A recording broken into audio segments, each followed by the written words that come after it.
ஐயா வணக்கங்க ஐயா. வணக்கம். எப்படி இருக்கீங்க? நல்லா இருக்கேன். சிறப்புங்கய்யா. ஐயா கடந்த பதிவுல 27 நட்சத்திரம். ஆமா. சும்மா சூப்பரா டீட்டெயிலா நம்ம நேயர்களுக்கு டெப்த்தாவே குடுத்தாச்சு. அதே மாரி நீங்க கடைசியா நம்ம இந்த வீடியோல சொல்லியிருந்தோம் 12 ராசிக்கான பலன்கள சொல்லுவோம். ஏன்னா ஒவ்வொரு ராசியில வந்து ஒருத்தர் பொறந்திருப்போம். என்ன கர்மா வாங்கிட்டு இந்த ஒரு ராசியில பொறந்திருப்போம். இன்னும் நெறைய பேர் சாபக்கேடாவே சொல்லுவாங்க. நான் ஏங்க இந்த ராசியில பொறந்தேன்? வேற ஏதாவது ராசி இருக்காது அப்படின்னு சொல்லுவாங்க. உண்மையிலே ராசி என்ன சொல்ல வருது? நட்சத்திரம் தெரியாதவங்க கூட ராசி ஞாபகம் வச்சுக்கலாம். ஆமா. நட்சத்திரமே இப்பதான் நம்ம சொல்றதுனால நெறைய பேத்துக்கு இந்த நட்சத்திர பார்வை தெரியுது. இன்வால்வ்மென்ட் இருக்கு. அதே மாதிரி இப்ப ராசி நெறைய பேர் புடிச்சிட்டு இருக்கிற காரணத்தை பத்தி கொஞ்சம் பேசுவோம். உடச்சே பேசுவோம் சார். நல்லது. கண்டிப்பா. இப்போ வந்து நம்ம முதல்ல பார்க்கக்கூடிய ராசி அப்படின்னு பார்த்தீங்கன்னா மேச ராசி. ஸோ மேச ராசி எதை சொல்ல வருது? இப்போ மேச ராசியில பாருங்க ஆட சிம்பிளாவே இருக்கு. அது எதை குறிகாட்டுது? அதை சொல்லுங்க. மேசராசி எதை சொல்ல வருது அப்படின்னா, இப்போ எல்லா ஒரு உடம்புல தலை இல்லாமல் ஏதாவது இருக்குமா? அப்போ ஆரம்பம் அப்படிங்கிறத சொல்ல வருது. உலகத்தின் ஆரம்பம், உலகத்தின் தோற்றம், உடலில் தலையானது, அதே மாதிரி வழிநடத்துவது, இதைத்தான் சொல்ல வருது மேசராசி. தொடக்கம்னு எடுத்துக்கணும். இப்போ எப்படின்னா, இப்போ ஒரு நிர்வாகம் அப்படின்னு எடுத்துக்கிட்டிங்கன்னா, இந்த உலகத்தில் கவர்மெண்ட் இருக்குது. இப்போ படிக்க போனால் அங்கே இன்ஸ்டியூஷன் இருக்குது. குடும்பத்தில் போனால் குடும்பத்தில் ஒரு வாழ்க்கை முறை இருக்குது. ஆனால் இதுக்கெல்லாம் ஒரு நிர்வாகம்னு ஒன்று இருக்குல்ல, அந்த நிர்வாகத்தினுடைய தலைமைன்னு எடுத்துக்கோங்க. அதை சொல்லத்தான் வருது மேசம். Super super. சரிங்க. இப்போ மேசம் பற்றி நீங்கள் சொன்னது ஆடை சொன்னீங்க. ஆமாம். ஆடு ஏன் சிம்பல் வந்தது அப்படின்னு கேட்குறீங்க. இப்போ மேஷத்தினுடைய அமைப்பு எடுத்துக்கிட்டிங்கன்னா, ஆட்டின் தலை போல அதனுடைய அந்த அமைப்பு, ராசி மண்டலத்தினுடைய அமைப்பு. அதுலேயும் நம்ம முன்னோர்கள் காரணம் அறிந்து பெயர் கொடுத்துருக்காங்க, சிம்பல் கொடுத்துருக்காங்க. இப்போ மேஷம்னு எடுத்துக்கிட்டிங்கன்னா மேய்ச்சல் பகுதி. பள்ளத்தாக்குகள்லாம் இருக்கும் இல்லையா, அந்த காலத்தில் வழி வழியாக ஒரு ஊர் விட்டு நாடு விட்டு அப்படியே மைக்ரேட் ஆகிட்டே வருவாங்க. பள்ளத்தாக்குகள். அப்போ இந்த மேய்ச்சலுங்கிறது ஆரம்ப காலத்தில் இந்த ஆடு மேய்ச்சலுங்கிறது அதிகம். அப்போ அந்த மேய்ச்சல் பகுதிக்கு வரக்கூடிய அந்த ராசி மண்டலத்துக்கு பிரதிபலிக்கிற மாதிரி சொல்கிறது தான் இந்த ஆடு சிம்பல். அதாவது அந்த பகுதியை குறிக்குது. இப்போ ஆட்டுக்கு தீனி எங்கே கிடைக்கும்? மேய்ச்சல் பகுதியில் தான் கிடைக்கும். அப்போ மேய்ச்சல் நிலம், பள்ளத்தாக்கு, இப்படியெல்லாம் எடுத்துக்கலாம். சிறப்பு. இது அவங்களோட குணத்தை ஏதாவது சொல்லுமா ஐயா? ஆமாம், அது போர் குணம். நீங்கள் ஒரு ஆட்டு மந்தையை பாருங்க, ஏதோ ஒன்று முட்டிக்கிட்டு தான் இருக்கும். முட்டைத்தானே வரும். சண்டைக்கு வாடா பாட்டு கூட இருக்கு, வளர்த்த கடா முட்டை வந்தா மாறல முட்டுது அப்படின்னு. அதனால அந்த முற்ற குணத்துக்காகத்தான் அந்த சிம்பலை வச்சிருக்காங்க. காரணம், அங்க மேசம் செவ்வாய் தான் அதிபதி, அவர் போர் தளபதி.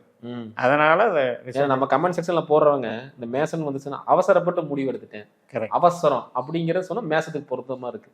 எதனால இவங்களுக்கு அவசரம் அப்படிங்கிறது? செவ்வாய்னால. செவ்வாயினுடைய குணமே என்னன்னா போர் குணம். இப்ப மார்ஸ்ங்கிறது நம்ம டெலஸ்கோப்பில் பார்த்தா கூட ரெட் கலரில் இருக்கு, ரத்தத்தை குறிக்குது. அப்போ ரத்த உணர்ச்சி, ரத்தம் பொங்குதல். இப்போ பெண்களுக்கே கலத்திரக்காரகனா செவ்வாய் வச்சிருக்கோம். ஏன் அப்படின்னா, அவங்களுக்கு அந்த மென்சஸ் பீரியடு இதெல்லாம் இருக்கிறதுனால தான். அதனால் அந்த இரத்தப்போக்கு அப்படிங்கிறதுக்கு, இரத்த காயம், யுத்தத்தில் வந்து பங்கெடுத்துக்கிறது, இது எல்லாமே போர்க்குணம் செவ்வாய்க்கு இருக்கிறதுனால தான் அந்த புத்தி அவசரம். இப்போ மிலிட்ரி வந்து ஒரு படையை வழி நடத்துகிறவங்க கிட்ட போய் நம்ம அமைதியை எதிர்பார்க்க முடியாது. எல்லாமே கமாண்டு, டிசிப்ளின், ஒரு இது தான். ஏன்னா அவங்க அப்படி இருந்தால் தான் அந்த காரியத்தை சாதிக்க முடியும். அதனால் தலைமை பொறுப்பில் இருப்பவங்க எப்பவுமே கெத்தாக இருக்கணும், எப்பவுமே அடுத்தவர்களை கட்டி ஆளணும். அந்த ஆளுமை திறனுக்காகத்தான் அந்த இதில் இருக்கு. சிறப்பு சிறப்புங்கய்யா. இப்போ நம்ம குறிப்பாக இருக்கிற விஷயத்தை பார்த்துட்டோம். இப்போ இவங்களுக்கு இந்த சைடுல இருந்து நம்ம நேயர்களுக்காக கேட்குற கேள்வியை கேட்போம். சரி, நான் எதுக்கு மேசத்துல பிறக்கணும்? நான் ஒரு மீனத்திலேயோ ஒரு சிம்மத்திலேயோ பிறக்கலாம்ல, நம்ம எதுக்கு மேசத்துல பிறந்திருக்கோம்? அதோட கர்ம ரகசியம் என்ன? கரெக்டு தான். அதாவது 12 ராசி தான் மொத்தம் இருக்கிறது. இந்த 12 ராசியில் 9 கிரகங்களினுடைய அமைப்பு இருக்கும்போது சூரியன் சந்திரனுக்கு மட்டும் ஒரு வீடு, மற்ற 7 கிரகங்களுக்கு 2 வீடு. இப்போ அப்படி பார்க்கும் பொழுது, இப்போ மேசராசியில் பிறக்கணும், நான் செவ்வாயின்னு சொன்னால் நான் விருச்சிகமும் செவ்வாயின்னு தான் சொல்லுவாங்க. அப்போ மேசத்துக்குன்னு என்ன அமைப்பு அப்படின்னா, வளர்ச்சி, தர்மம், அதே மாதிரி நமக்கு ஒரு அடுத்தவர்களுக்கு வழிகாட்டுதல். இந்த 3 காரணத்துக்காகத்தான் மேசராசியில் பிறக்கிறோம். இப்போ நம்ம ஜென்ரலாக நீங்கள் கடவுளை பற்றி என்ன நினைக்கிறீங்கன்னு கேட்டால் அது கோயிலில் இருக்குன்னு சொல்லுவார் ஒரு ஆள், இல்லைங்களா? ஒரு ஆள் வந்து என்ன சொல்கிறாருன்னா எல்லா இடத்துலையும் இருக்குங்கன்னு ஜென்ரலாக சொல்லுவார். ஆனால் எங்கே போய் பார்க்குறீங்கன்னு கேட்டால் நான் கோயிலில் போய் பார்க்குறீங்கன்னு ஒரு ஆள் சொல்லுவார். ஆனால் இன்னொரு ஆள் என்ன சொல்லுவார்னா நான் என்கிட்டயே உணர்றேன், நானே கடவுள் தான், நீங்களும் கடவுள் தான் அப்படின்னு தத்துவம் பேசுவார். அப்போ ஒரு கடவுள்ன்றது ஒரு கேள்வி தான், எத்தனை பேர்கிட்ட எத்தனை பேர் வருது. அதனால் இது வந்து தர்ம ராசின்னு பேருங்க. அதனால் இந்த தர்மத்தை காப்பதற்காக, இந்த தர்மத்தின் வழி பிறவியை கடக்கிறதுக்காக, இந்த தர்மத்தை செயல்படுத்துவதற்காகத்தான் மேசராசியில் பிறக்கிறாங்க. இவங்க பிறவின் ரகசியமே அதுதான். ஏனென்றால் அங்கே ஆரம்ப புள்ளி கேது என்கின்ற அசுவினி இருக்கிறார், ஞானக்காரகன். நம்ம ஏற்கனவே நட்சத்திரத்தில் பேசணும். தலையில பிரம்மரந்திரம், மூலாதாரத்தில் தொடங்கி பிரம்மரந்தம் தலை உச்சி வந்து அஸ்வினி குறிக்குதுன்னு, அதன் வழியாத்தான் முக்தி அடையணும், மோட்சம் அடையணும். அதனால தான் மேசம் மோட்சமடைய பிறந்தது. ஐயா, அடுத்து பார்த்தீங்கன்னா இவங்களுக்கு வேலை தொழில் எப்படி இருக்கும்? இவங்க வந்து வேலையில் வந்து மிகப்பெரிய வெற்றியை காணுவாங்களா? அதே மாதிரி தொழில் மிகப்பெரிய லாபத்தை கொடுக்குமா? அதை பற்றி சொல்லுங்கள். செவ்வாய், அதுவும் மேஷ செவ்வாய் அப்படின்னு எடுத்துட்டாலே அவர் வந்து புஜ பல பராக்கிரமன்னு சொல்கிறோம். புஜம் பலம்னா நமக்கு வந்து அந்த தோல், ஜனவெடுத்த தோள்கள்னு சொல்லுவோம். அது மாதிரி வந்து அந்த காலத்தில் போர் தளபதின்னு எடுத்துக்கோங்க. இப்போ அதே தொழிலாக மாற்றும் போது கடினமான வேலைகள், இப்போ ஒர்க் ஷாப்பு, அதே மாதிரி அந்த காலத்தில் தொழில் எப்படி வளர்ந்தது, மரம் சார்ந்து ஒரு சில வேலைகளை செஞ்சாங்க. அதுக்கப்புறம் இரும்பு கிடைச்ச பின்னால் இரும்பு சார்ந்து வேலைகள் செஞ்சாங்க. இப்படி இண்டஸ்ட்ரியல் பேஸ்டு அத்தனையுமே வந்து இவங்களுக்கு தொழில் சூட்டபிள்.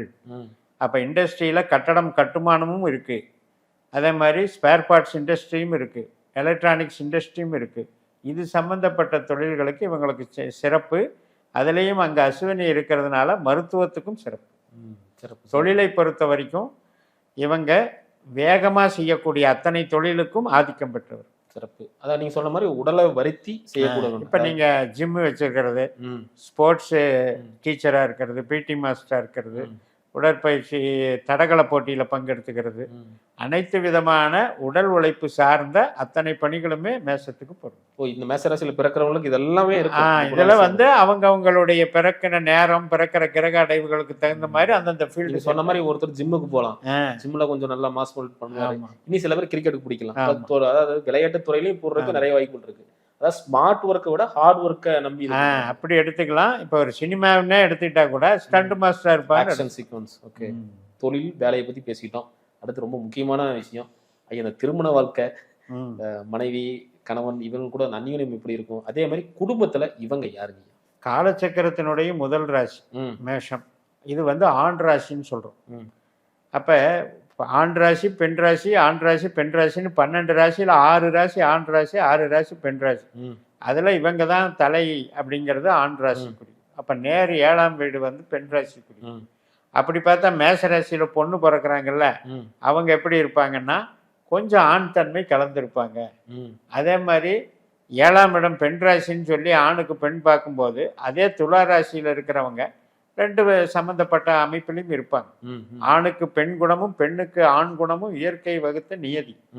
அந்த வகையில் இவங்களுக்கு திருமண வாழ்க்கையா யார் வர்றாங்க? 7ஆம் வீட்டு சுக்கிரன். அப்போ இந்த செவ்வாய் சுக்கிரனை வச்சு தான் நம்ம களத்திரக்காரகனவே பிரிச்சிருக்காங்க. ஆண்களுக்கு சுக்கிரனாகவும் பெண்களுக்கு செவ்வாயாகவும் பிரித்ததுக்கு காரணமே இந்த செவ்வாயை வச்சு தான். ஆனால் திருமண வாழ்க்கை இப்போ நான் சொன்ன மாதிரி இவங்க வந்து கொஞ்சம் முன்கோபம், உணர்ச்சி வசப்படுறது, அதிகமாக ஆளுமை திறனும் போது அதட்டல் பேச்சுக்கள் இருக்கும், பிஹேவியரிலே வந்து அதட்டல் இருக்கும். அப்படிப்பட்ட நபர்களுக்கு ஆணாக இருந்தால் பெண் வந்து என்ன ஆகும்னா பெண்ணுக்கு வந்து கொஞ்சம் ரெசிஸ்டன்ஸ் பவர் பிரச்சனையாக இருக்கும். இவ்வளவு கோவப்படுறாரு, இவ்வளவு வந்து அரகண்டாக பிஹேவ் பண்ணுறாரு, ஆனால் எல்லாத்துலேயும் நல்லா பண்ணுறாரு. ஆனால் வந்து அவருடைய சுபாவம், ஹேபிட்டு, அந்த பாடி லாங்குவேஜ் ஏன் இவ்வளவு ஹார்ஸு அப்படிங்கிற சவுண்டா லவுடா பேசுறது, ஏன் இந்த ஹார்ஸ்னஸ் அப்படின்ற அந்த கேள்வியை கேட்க வைக்கும். அதே மாதிரி தான் பெண்ணாக இருந்தாலும் ஆண் வந்து சாஃப்டாக இருப்பாங்க, பெண் வந்து பார்த்தீங்கன்னா கொஞ்சம் இப்போ ஒரு வீட்டிலேயே வேலைகள் செய்யணும்னா பெண் வந்து ஆணுக்கு நிகராக பல வேலைகள் முரட்டு வேலைகள்லாம் எடுத்து செய்வாங்க. அதெல்லாம் பார்த்தீங்கன்னா மேஷத்தினுடைய தன்மை அங்கே இருக்கு. ஆனால் அட்ஜஸ்ட் பண்ணிட்டு தான் போயாகணும். ஏன்னா இந்த முன்கோபம்ங்கிறது இருக்கிறதுனால குடும்பத்தில் கொஞ்சம் அட்ஜஸ்ட்மெண்ட் வேணும். ஏன்னா சட்டுன்னு கோபம் வந்துடும். அது ஒன்றுனால தாம்பத்திய வாழ்க்கையில் அது கரெக்டான மேட்சிங் இல்லைன்னா இவங்களை அனுசரித்து போகிறது கஷ்டம். சிறப்பு சிறப்புங்க ஐயா. அடுத்து பார்த்தீங்கன்னா எதிரி சொல்லவே வேண்டாம் மேசராசின்னா. அதாவது வெளியிருந்துலாம் வரதில்லை, உள்ளிருந்து தான் எதிரியாவே கிரியேட் ஆவாங்க. ஸோ இந்த எதிரி பார்ட்டு, அதே மாதிரி வம்பு வழக்கு, இந்த நோய், இது எல்லாமே 6ஆம் பாவத்தை பற்றி நம்ம பேசுவோங்க. இவங்களுக்கு எப்படிங்க இருக்கு? பகை, நோய், கடன் அப்படின்றது தான் 6ஆம் பாவம். இந்த கடனையும் சொல்லிடும் மேஜர் ஃபேக்ட். ஆமாம், கடன். இப்போ கடன் என்பது வந்து பொருள் சார்ந்த விஷயம். அதே மாதிரி எதிர்ப்பு அல்லது வந்து நோய் அப்படிங்கிறது உடல் அகம் சார்ந்த விஷயம். இப்படி அகம் சார்ந்து எடுக்கும் பொழுது இவங்களுக்கு வந்து மெயினாக இஎன்டி சம்மந்தப்பட்ட ப்ராப்ளம், அதே மாதிரி தோல் சம்மந்தப்பட்ட ப்ராப்ளம், நரம்பு மண்டலம் சம்மந்தப்பட்ட ப்ராப்ளம் நோயில். அதே மாதிரி எதிரின்னு எடுக்கும்பொழுது பங்காளி வர்க்க பகை அல்லது கூட பிறந்தவங்க, அதன் வழியாகவே இரத்த சம்பந்தப்பட்ட உறவுகளில் வரக்கூடிய பகை அப்படிங்கிறது இவங்களுக்கு உண்டு. ஒத்து வராது. அதனால் இந்த மேசராசிக்காரங்க எப்போவுமே ஒரு சுபாவம் என்ன வச்சுக்கணும்னா, சின்ன வயசில் நல்லா பழகி இருக்கும்போதே, சிறு குழந்தைகளுக்கு தெரியாது இல்லையா, பழகி இருக்கும்போதே அவங்கவுங்களுக்குன்னு அவங்களுடைய ஒரு வழியில் போகிறதுக்கு இவங்களே தேர்ந்தெடுத்துக்கிறது நல்லது. இல்லைன்னா என்ன ஆகும்னா எல்லாம் கலந்து புழங்கிட்டாங்கன்னா அதுக்கப்புறம் வந்து பிரச்சனை வரும். உன்னை நம்பி நான் உனக்கு சர்வீஸ் பண்ணேன், நான் உனக்கு அவ்வளோ பண்ணேன் இவ்வளோ பண்ணேன், இந்த பிரச்சனை கண்டிப்பாக வரும். அதுலேயே எதிரி ஆகிறதுக்கு வழக்கு, எத்தனை வழக்குகள் இன்றைக்கி பங்காளி வழக்குகள் போயிட்டுருக்கு, அதாவது சொத்து வழக்குகள். அது ஒன்று. வேலை பார்க்குற இடத்துலையும் எதிரி வருவாங்க. அப்போ வேலை பார்க்குற இடத்துல நம்ம வந்து கொஞ்சம் அனுசரணையாக போய்க்கணும். அப்படி போயிட்டிங்கன்னா சிறப்பாக இருக்கு. ஏன்னா செவ்வாயினுடைய நட்சத்திரம் எங்கே இருக்குது பாருங்கள். செவ்வாயினுடைய நட்சத்திரம் வந்து கன்னி ராசியில் தான் இருக்கு, சித்திரை நட்சத்திரம். ஓகே, வரக்கூடிய அது மாதிரி அந்த வேலை பார்க்குற இடத்துல பணம் கொடுக்கல் வாங்கல், சில பேர் ஃபைனான்ஸு இறக்கப்பட்டு கொடுக்கறதோ அல்லது கடன் சம்மந்தப்பட்டதில் டீல் பண்ணுறதோ பார்த்தீங்கன்னா அதுவே எதிரியாக மாறிடும். அதாவது நீங்கள் சொல்கிறத பார்த்தா இப்போ இவங்களே அமைதியாக இருந்தாலும் வரக்கூடியவங்க கொஞ்சம் ஒரு மாதிரி சண்டைக்கு விடாம கூப்பிடுவாங்க. பேச சூழல் இவங்களுக்கு வரக்கூடிய சூழல் அப்படித்தான் அமையும். இவங்க வந்து திமிரா பேசுறது, திமிரா பார்க்கறது, ஸோ அதை அப்படியே ரிஃப்ளெக்ட் பண்ற மாதிரி இவங்க வந்து மனதளவில் தந்திரமெல்லாம் தெரியாது, அதாவது சூதுவாது தெரியாது. ஆனால் சூதுவாதில் சிக்கிக்குவாங்க. அதுதான் பிரச்சனை. நீ எனக்கு மரியாதை கொடுத்தா நான் உனக்கு மரியாதை தரேன். ஆமாம். இப்போ நீங்கள் வந்து எதிரி எப்படி வருவான், மரியாதை கொடுத்துக்கிட்டே இருந்தால் பிரச்சனையே இல்லை. எதிரி எப்படி வருவான்னா இவங்களை கவுக்க பார்ப்பாங்க. கூட வேலை பார்க்குறவங்களோ கீழே வேலை பார்க்குறவங்களோ குடும்பத்தில் உள்ளவர்களோ இவங்களை கமுக்க பார்க்கும்போது இவங்களுக்கு வந்து எதிரியாக மாறிடுறாங்க. இதுதான் சந்தர்ப்ப சூழல் இவங்களுக்கு அமையுது. சிறப்பு ஐயா. அடுத்து இறுதியா ஐயாவின் அறிவுரை அதை சொல்லுங்க. ஒரு ராசிக்கு வந்து அறிவுரை சொல்றதுங்கிறது ஒன்றும் இல்லை. கண்டிப்பாக இதை நிறைய பேர் நீங்கள் வந்து நட்சத்திரத்துக்கே சொல்லியிருந்தீங்க, ஐயா நான் இன்னைக்கே மாற்றிக்கிறீங்க அந்த முடிவு அப்படின்னு சொன்னாங்க. அந்த மாதிரி இந்த இதுக்கு நீங்கள் 1000 ஜாதகம் பார்த்துருப்பீங்க, அப்படி இருக்கும் அறிவுரை நாங்கள் சொல்லி. அதாவது இப்போ நம் நேயர்கள் எல்லாருக்குமே லக்னமும் இது பொருந்தும். மேச லக்னத்தில் பிறந்தவங்களும் இதை எடுத்துக்கலாம், ராசி குணாகாரமும் எடுத்துக்கலாம். ஏன்னா இப்போ வந்து ஒரு கேது திசையில் ஒருத்தர் பிறக்கிறாருன்னா ஒரு 5 வருஷம் இருப்பு, சுக்கிரன் ஒரு 20, சூரியன் ஒரு 1, ஒரு 22 வயசு வரைக்கும் இந்த மேசராசியாக தான் அவங்களுக்கு வாழ்க்கை போகும். அதுக்கப்புறம் நட்சத்திர மாறுதல் ரிஷபராசிக்கு போகும். பட் பேசிக் குவாலிட்டிஸ் எல்லாமே இங்கே தான் இருக்கு. அதனால லக்னத்தில் பிறந்தவங்களும் இதை எடுத்துக்கலாம். பட் என்ன சொல்ல வரேன்னா மெயின் வந்து நம்ம லக்ன புள்ளிகள் நமக்கு வந்து கரெக்டாக இருக்கணும். கேது ஆகட்டும், சுக்கிரன் ஆகட்டும், சூரியன் ஆகட்டும் கரெக்டாக இருந்துச்சு அப்படின்னா நமக்கு வந்து எல்லாமே நார்மலாக நம்மளை எல்லாருமே ரிசீவ் பண்ணி அழகாக கொண்டு போய் நம்மளை தலைமை தாங்கிற பொறுப்புக்கு கொண்டு போயிடுவாங்க. இதில் சந்தேகமே இல்லை. ஆனால் அந்த புள்ளிகளில் இந்த மாதிரி நீங்கள் சொன்ன மாதிரி சத்துருக்கள் 6ஆம் பாவம் சம்மந்தப்பட்டு 8ஆம் பாவம் சம்மந்தப்பட்டால் கொஞ்சம் சூழல் மாறுது, மறைமுக எதிர்ப்புகள் வருது. இந்த பிரச்சனையை சமாளிக்கிறதுக்கு உங்களுக்கு கொஞ்சம் விட்டு கொடுக்குற மனப்பான்மையும் பக்குவமும் தேவை. எல்லாத்துக்கிட்டையும் நீங்கள் ஒரே மாதிரி கமெண்ட் பண்ண நினைக்காதீங்க, கோவப்படாதீங்க. கோபத்தினால சாதிக்க முடியுங்கிறது உங்கள் வீரம் வந்து உங்கள் ராசியினுடைய வீரம் சொல்லுது. ஆனால் மக்கள் சூழ்நிலை அப்படி இல்லை. கோபத்தினால சாதிச்சதா சரித்திரம் இல்லை. அதனால தான் உங்களுக்கு வந்து ப்ராப்ளம் வருது. நீங்கள் வந்து ரொம்ப ஆதிக்கத்தை விரும்புகிறவங்க. நாம் சொன்னால் கேட்டுக்கணும். ஒரு மரியாதை, சுயமரியாதை. குடும்பத்தில் வந்து தலைமை, நான் வந்துட்டேன் அப்படின்னா இப்படித்தான் எல்லாரும் இருக்கணும், அந்த எதிர்பார்ப்பு இருக்கு. அதில் கொஞ்சம் ஒரு சின்ன ஒரு மாறுதல் வந்தால் கூட உங்களால் தாங்கிக்க முடியாமல் உடனே அதை வெளிப்படுத்திடுறீங்க. அப்படி வெளிப்படுத்தாமல் உலகத்தோடு ஒத்து போனீங்கன்னா நீங்கள் மிகப்பெரிய பதவிகளுக்கு ஆளுமை திறன் உள்ளவர்கள் தான். சூப்பரான விஷயம் சொன்னீங்க. ஏன்னா அந்த ஈகோங்கிறது எவ்வளோ பெரிய விஷயம் இன்னைக்கு பார்க்கும்போது, அந்த ஈகோவை மட்டும் தூக்கி தலையை வச்சிட்டோம்னா லைஃப் நல்லா இருக்குன்றீங்க. கண்டிப்பாக. அற்புதங்க ஐயா. இவங்க வழிபட வேண்டிய வழிபாடு மேசராசி முருகனுடைய அமைப்பு தான். அதே மாதிரி சரஸ்வதி தேவியை வழிபடலாம். அவங்களுக்கு நல்ல கல்வி கிடைக்கும். மேசராசிக்கிறவர்களுக்கெல்லாம் நல்ல கல்வி திறமைகள் வந்து கிடைக்கும். மகாலட்சுமியையும் வழிபடலாம், அதனால் செல்வம் கிடைக்கும்.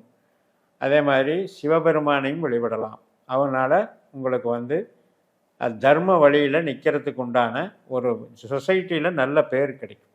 இந்த 3 தெய்வங்களையும் இவங்க பிடிச்சிக்கலாம்.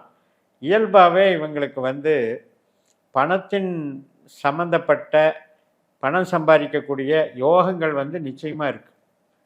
இவங்க லக்னத்தில் இருக்கிற புள்ளி தான் சுக்கிரன், பரணி. அது இவங்களுக்கு 2ஆம் வீடு. அதனால் பணத்தின் மேலே ஈர்ப்பு இயற்கையாகவே இருக்கும். அதனால் செல்வாக்கும் உங்களுக்கு உண்டு. அதையெல்லாம் வந்து நீங்கள் தாராளமாக பயன்படுத்தி இந்த வழிபாடுகள் மூலமாக அடையலாம். சிறப்பு சிறப்புங்க. ரொம்ப ரொம்ப நன்றிங்க ஐயா. அற்புதமாக சொன்னீங்க. மீண்டும் அடுத்த காணொலியில் அடுத்தடுத்த அரசியலை பற்றி டீட்டெயிலாக பேசுவீங்க. நன்றி. வணக்கம்.